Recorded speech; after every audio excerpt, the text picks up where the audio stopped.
Bonjour à toutes et à toutes, nous sommes heureux de nous retrouver pour cette 22e capsule de vie. Alors comment vais-je commencer cette rencontre ou comment vais-je répéter ce que j'ai déjà dit? J'espère que vous allez tous très bien. Ce n'est pas seulement un vœu, un bon souhait, c'est aussi l'expression de notre cœur pour chacun de vous. Restons aussi prudents, c'est les conseils que nous devons maintenir. Restons prudents, suivons les consignes qui nous sont imposées ou proposées, même si parfois elles paraissent un peu contestables.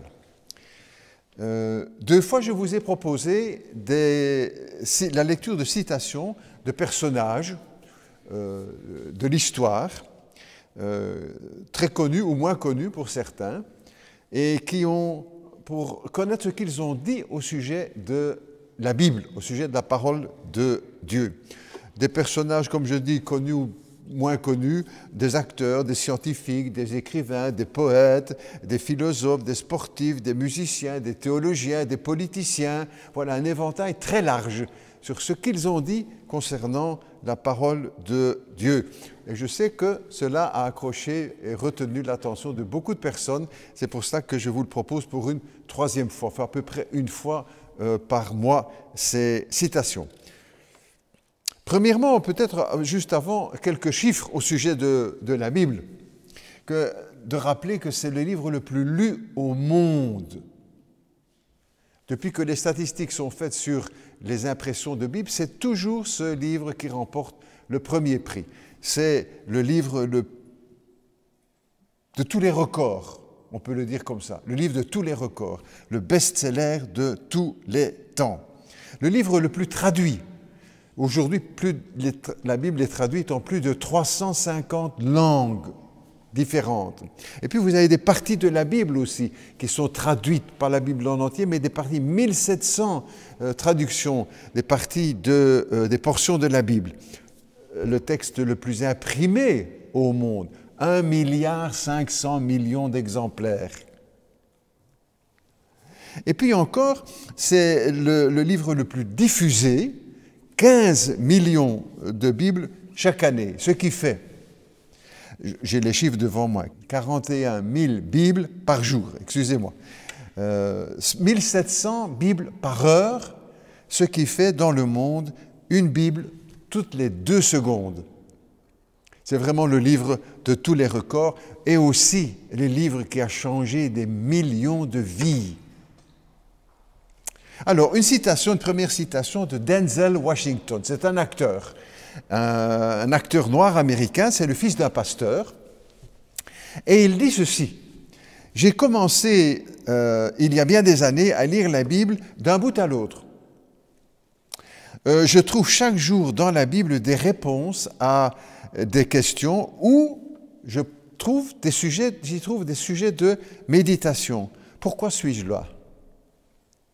Quel est le rôle que je dois tenir? Pourquoi ce succès? Plan de cinéma.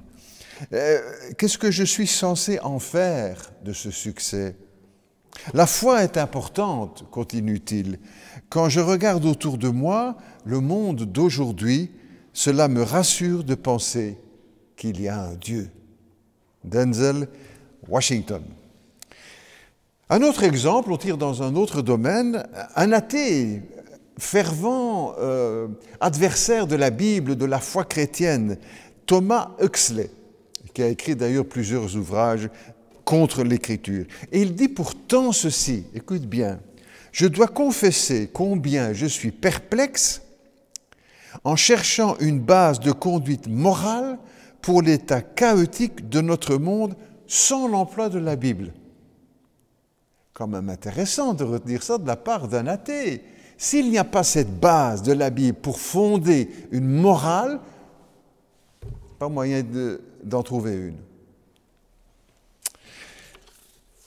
On change de rayon, de registre. Augustin, grand théologien du 5e siècle qui a influencé toute la théologie chrétienne au travers des siècles. Il disait ceci: « Continuons d'écouter dans l'Église, selon votre coutume, la lecture de l'Écriture sainte et relisez-la encore dans vos maisons. » Quelle belle recommandation. On ne lit pas seulement la Bible quand on est à l'église, on lit la Bible chez soi, chaque jour. Et on peut dire honnêtement que des millions de chrétiens lisent leur Bible tous les jours. N'attendent pas seulement d'être à l'église pour entendre la lecture de la Bible, mais chez eux. On a dit que les protestants, si on peut parler comme ça, ce sont les gens du livre. James Irwin, on change aussi de registre, James Irwin, l'homme qui a marché sur la Lune, et qui a dit ceci: le plus important, ce n'est pas que l'homme ait marché sur la Lune, mais que Dieu ait marché sur la terre.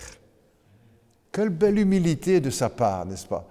Pourrait en tirer gloire l'homme qui a marché sur la Lune. Mais il y a plus important, c'est que Jésus, le Fils de Dieu, a marché sur cette terre.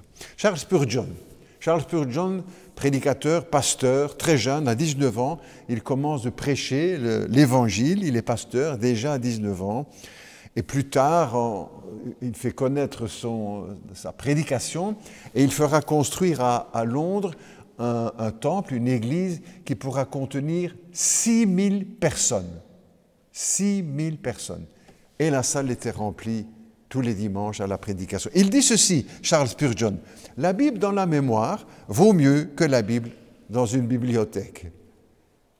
C'est bien d'avoir une Bible à la maison. Et peut-être beaucoup peuvent le dire, oui, j'ai la Bible. Mais la Bible dans la mémoire, c'est encore une autre dimension. Ce qui rappelle aussi pour chacun de nous l'importance de connaître la Bible, en tout cas certains passages, pas nécessairement, par cœur. Par cœur. Pour pouvoir les dire, les connaître, les partager à n'importe quel moment. La Bible dans la mémoire vaut mieux que la Bible dans une bibliothèque. Victor Hugo, grand écrivain, qui dit ceci: il y a un livre qui contient toute la sagesse humaine, éclairée par toute la sagesse divine, un livre que la génération du peuple appelle le livre, la Bible, Biblos. Ensemencer les campagnes, ensemencer les villages d'évangile, une Bible par cabane, une Bible par maison, partout. On s'est inspiré dans notre Église de cette citation, de cette parole de Victor Hugo pour lancer une campagne de distribution de Bibles gratuite de maison en maison. Pendant plusieurs années, on a distribué des milliers. Aussi au conseil communal de la ville d'ailleurs. Soit parce que nous voulions justement, pas parce que Victor Hugo l'a dit, mais que chacun puisse avoir dans sa maison une Bible. Nous l'avons offerte par des milliers de familles, des milliers de maisons, dans la région de Charleroi, dans toutes les communes de Charleroi. Une citation encore de Goethe, le grand philosophe allemand Goethe. Il dit ceci: si j'étais jeté en prison et ne pouvais prendre avec moi qu'un seul livre, je choisirais la Bible. Le scientifique Henri Devaux, un des grands noms de la science, il dit ceci: nous possédons deux révélations, la création et les Écritures, ou la nature et les Écritures. J'étudie avec admiration depuis 60 années le magnifique livre de la création, et cette longue étude n'a fait que fortifier mon assurance que ces deux sources, la création et les Écritures, ces deux sources de témoignages sont en plein accord. Et ceci vient à contre-courant de la pensée aujourd'hui que Bible et science sont opposées. C'est faux. C'est faux. Il y a un accord, une harmonie entre les déclarations de la Bible et les découvertes de la science. Lisez la Bible. Lisons la Bible. Si vous la lisez, elle vous éclairera. Si vous l'écoutez, elle vous guidera. Si vous la croyez, vers le Sauveur, elle vous conduira. Si vous l'aimez, elle vous réjouira. C'est avec ces bons conseils que nous vous saluons et que nous vous invitons pour une prochaine capsule de vie, en rappelant aussi que dimanche prochain, c'est la fête des mères. Que Dieu vous garde les uns et les autres. À très bientôt.